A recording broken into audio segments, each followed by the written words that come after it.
Методики улучшения памяти. Таблицы Шульта. Немецкий психотерапевт придумал эти таблицы для психодиагностики и исследования свойств внимания, но с тех пор используют для развития зрительной памяти. Эта память хорошо поддается тренировке, ведь большинство людей визуалы.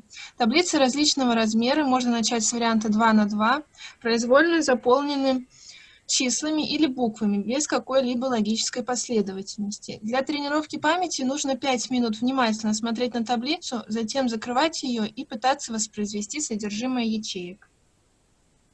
Ученые Нортембрийского университета выяснили в результате исследования, что, вдыхая запах розмарина, люди гораздо быстрее запоминают новую информацию, и объемы усваивания увеличиваются на 75%.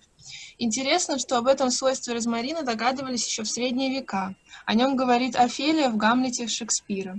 Используйте аромамасла или посадите в доме розмарин, и тренировки памяти станут гораздо продуктивнее. Принятие душа с закрытыми глазами. Как заходишь в душ, сразу закрывай глаза. Поиск шампуней, гелей и мыла станет для твоего мозга неплохой разминкой. Ориентирование вслепую – простой способ перезагрузить внимательность и память, уверяет Рон Уайт, дважды победитель американского чемпионата памяти. Если побаиваешься разыскать на ощупь в ванной, попробуй зайти на кухню. Закрой глаза и отыщи, скажем, блюдце.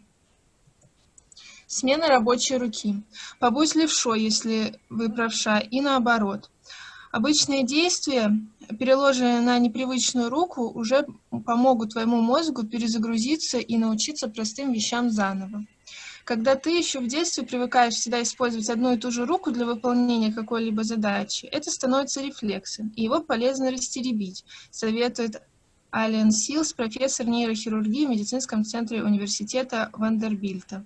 Когда ты меняешь руку, мозг активизируется, чтобы задействовать новые области. Это отличная разминка для него.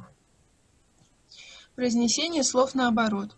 Эта непростая задача стимулирует воспроизведение, то есть быстрое получение нужных сведений из памяти. Чем выше скорость произведения слова, тем лучше. Варианты для начинающих – это произносить алфавит наоборот. Игры со словами. Этот способ тоже тренирует воспроизведение.